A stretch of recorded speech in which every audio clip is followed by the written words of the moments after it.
Welcome all of you, आप सभी का स्वागत है आपके इस YouTube channel AD Singh physics के अंदर। हमने लास्ट लेक्चर्स के अंदर थेवेनिन प्रमेय को पढ़ा था, थेवेनिन थ्योरम को पढ़ा था।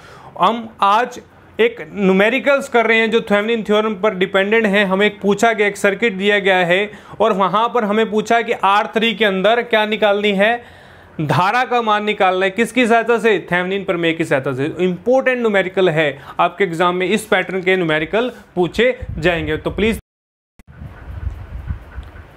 हम क्या कह रहे हैं न्यूमेरिकल्स के अंदर? कह रहे हैं निम्न प्रतिरोध R3 में इस परिपथ जाल के अंदर प्रवाहित धारा का मान थेवेनिन प्रमेय का उपयोग कर कैलकुलेट करना है। ओके, तो सबसे पहले हमें थेवेनिन प्रमेय आनी चाहिए, इसकी स्टेटमेंट हमें आनी चाहिए। तो गिवन सर्किट दिया गया है। सबसे पहले न्यूमेरिकल को करने की एक ट्रिक बता रहा हूं आपको थेवेनिन के लिए। यहां पर स्टेप चलेंगे, स्टेप फर्स्ट और स्टेप सेकंड और स्टेप क्या आ जाएगा हमारे पास? थर्ड। 3 स्टेप के अंदर थ्योरम ऐसे चुटकियों में कंप्लीट होगी और आपका न्यूमेरिकल भी क्या होगा? आसानी से कंप्लीट होगा। सबसे पहले हमें इस तरीके का सर्किट दिया गया हो, एग्जाम के अंदर एक आपको सर्किट बनाकर दिया जाएगा।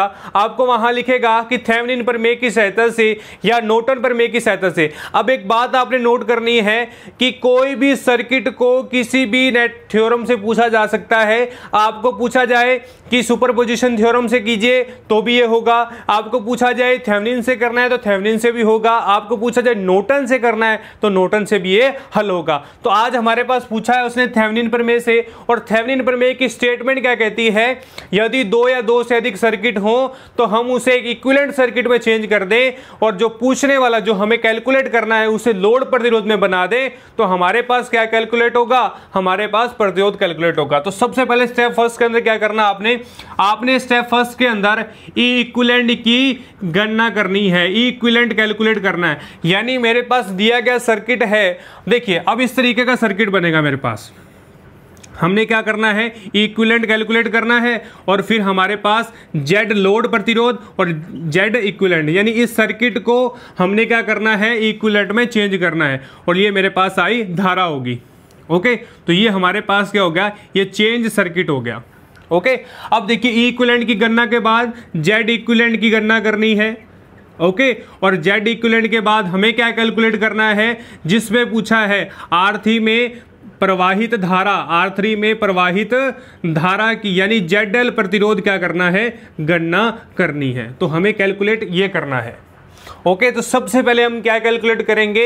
ई इक्विवेलेंट कैलकुलेट करेंगे, ई इक्विवेलेंट। और यहां दिया गया स्पेशली R3 में प्रवाहित धारा, तो R3 तो क्या होगा? लोड प्रतिरोध में चेंज होगा। तो सबसे पहले देखना आपने किस तरीके से हमारे पास पैटर्न आता है। ओके, तो 3 स्टेप के अंदर हम थ्योरम को कंप्लीट करेंगे। फर्स्ट स्टेप के अंदर देखिए आप, फर्स्ट स्टेप के अंदर क्या होगा? मेरे पास इस तरीके का सर्किट, यानी ए से ये बी मान लेता हूं यहां पर। ओके, और ये मेरे पास क्या है? Z1 Z2। Okay, Z1 Z2 दिए गए हैं, Z1 और Z2, और यहाँ E1 E2 भी दिया गया है हमारे पास। दोबारा देखिए आप, ये मेरे पास R1 है और यहाँ से ये A पॉइंट और यहाँ से ये B पॉइंट, और ये हमारे पास R2 और ये मेरे पास E2 6 वोल्ट और ये मेरे पास क्या है? E1 6 volt. ओके, अब देखिए फर्स्ट हमें क्या कैलकुलेट करना है? हमें आई कैलकुलेट कर लें, यानी धारा की वैल्यू कैलकुलेट कर लें तो ई इक्विवेलेंट कैलकुलेट में सहायता होगी। ओके, अब देखिए सबसे पहले हमने फर्स्ट स्टेप के अंदर क्या करना है? ई इक्विवेलेंट की गणना करनी है। क्या करनी है? ई इक्विवेलेंट हमें कैलकुलेट करना है। तो ई इक्विवेलेंट किस तरीके से कैलकुलेट होगा? ई इक्विवेलेंट हम किस तरीके से कैलकुलेट कर सकते हैं? देखिए प्लीज, तो ये ई इक्विवेलेंट हमने कैलकुलेट करना है। अब देखिए, अब apply KVL in loop first.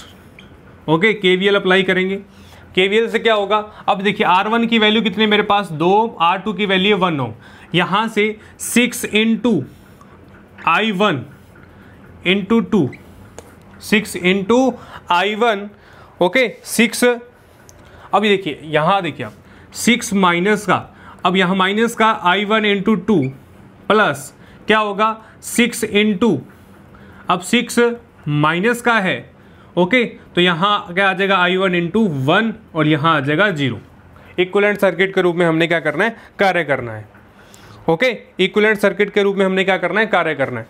अब देखिए अब क्या करेंगे, अब यहाँ देखिए 6 और ये यहाँ माइनस का आएगा, अब 2i1 और यहाँ क्या आ जाएगा -6 और ये आ जाएगा i1 इज इक्वल टू 0। अब 6 से 6 कैंसिल, अब क्या आ जाएगा मेरे पास, यहाँ से i1 जो है वो मेरे पास आ जाएगा 0। i1 की वैल्यू क्या आ जाएगी मेरे पास, यहाँ से 0 आ जाएगी। ओके 2 - 1, यहाँ से मेरे पास i1 की वैल्यू क्या आ जाएगी 0। अब i1 0 है, हमें कैलकुलेट करना है E इक्विवेलेंट। तो E इक्विवेलेंट क्या होगा, E इक्विवेलेंट देखिए, अब E इक्विवेलेंट E1 में से, यानी E1 में से i1 R1 को माइनस कर दूंगा, या हमें E A से B निकालना है, E से A B यानी इक्विवेलेंट सर्किट निकालना है। तो E1 की वैल्यू कितनी है मेरे पास 6, ओके दोनों की 6, i1 कितना है 0 और R1 कितना है 2। तो यहाँ पर क्या आ गई 6 वोल्टेज है वो E इक्विवेलेंट सर्किट के रूप में हमारे पास प्राप्त हो गई। कुछ नहीं किया, सिर्फ जस्ट हमें E इक्विवेलेंट की कैलकुलेशन की है, E इक्विवेलेंट हमारे पास किस तरीके से प्राप्त होता है। अब सेकंड बात देखिए, सेकंड क्या करना है हमें, Z इक्विवेलेंट की गणना, कैलकुलेशन ऑफ Z इक्विवेलेंट निकालना है। Z इक्विवेलेंट किस तरीके से निकलेगा, अब देखिए Z इक्विवेलेंट निकालने के लिए अब मेरे पास ये R1 है, R1 2 ओम और ये मेरे पास है 2 ओम और ये मेरे पास है 1 ओम। ओके तो यहाँ पर हमने क्या निकालना है Z इक्विवेलेंट, हमने क्या निकालना Z इक्विवेलेंट। तो Z इक्विवेलेंट निकालने का फॉर्मूला क्या आएगा, अब सीरीज के अंदर कौन से हैं 2 + 2 वाले, क्या है हमारे पास सीरीज के अंदर है A और B के अंदर हमने क्या कैलकुलेट करना है Z इक्विवेलेंट। तो यहाँ से क्या होगा 2 + 1 वाला। अब ये देखिए, अब ये जो है हमें R3 के अंदर स्पेशली कहा गया है कि R3 के अंदर प्रतिबाधा निकालनी है, तो हम यहाँ पर ये हमारा लोड प्रतिरोध होगा। ओके तो यहाँ A से B तक। अब देखिए ये दोनों क्या है हमारे पास सीरीज के अंदर 2 × 1 2 + 1 यानी 2 + 3 यानी 2/3 ओम। Z इक्विवेलेंट की वैल्यू कितनी आ गई 2/3 ओम। ओके E इक्विवेलेंट भी कैलकुलेट कर लिया, Z इक्विवेलेंट भी कैलकुलेट कर लिया। अब हमारे पास E इक्विवेलेंट कितनी है 6 वोल्टेज, Z इक्विवेलेंट है 2/3 ओम। ओके और RL कितना है मेरे पास 2 ओम। तो हम इस नए सर्किट की सहायता से क्या कैलकुलेट कर सकते हैं, R3 में क्या निकाल सकते हैं प्रवाहित धारा, R3 में प्रवाहित धारा या IL। ओके IL की कैलकुलेशन किस तरीके से होगी, अब IL किस तरीके से निकलेगा IL, अब IL क्या होगा Z इक्विवेलेंट, हमारे पास हमने थ्योरम के अंदर फॉर्मूला पढ़ा था, क्या था फॉर्मूला मेरे पास E equivalent upon Z equivalent plus ZL। Okay तो IL क्या आएगा, इक्विवेलेंट की वैल्यू कितनी है 6 और Z इक्विवेलेंट की है 2/3 और यहाँ पर ZL की वैल्यू कितनी है 2 और यहाँ से कैलकुलेशन करते ही मेरे पास कितना आ जाएगा 6 और ये आ जाएगा 2 + 6 और यहाँ पर ऊपर आ जाएगा 3 यानी 18/8 और ये मेरे पास कितना आ जाएगा 2.25 वोल्ट। 2.25 कितना आ जाएगा एम्पीरियर। ओके एम्पीरियर आएगा। ओके तो मुश्किल नहीं है, सिर्फ हमने स्टेप बाय स्टेप चलना है।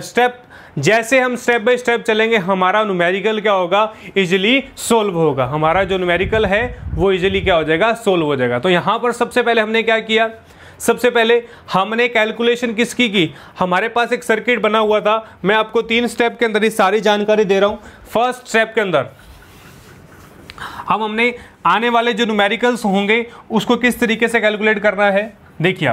अब यहाँ पर हमने स्टेप लगाने हैं। स्टेप फर्स्ट के अंदर इक्विवेलेंट की कैलकुलेशन, ओके, और स्टेप सेकंड के अंदर Z इक्विवेलेंट की कैलकुलेशन और थर्ड स्टेप के अंदर क्या करेंगे हम IL की गणना करेंगे। ओके और जो हमें दिया गया होगा कहाँ पर न्यूमेरिकल के अंदर जो हमें दिया गया होगा, यदि हमें पूछता कि R1 की क्या करो गणना करो, R1 के प्रवाहित धारा की गणना करो, तो यहाँ पर जो R1 होगा वो किसका वर्किंग करेगा, वो ZL का वर्किंग करेगा।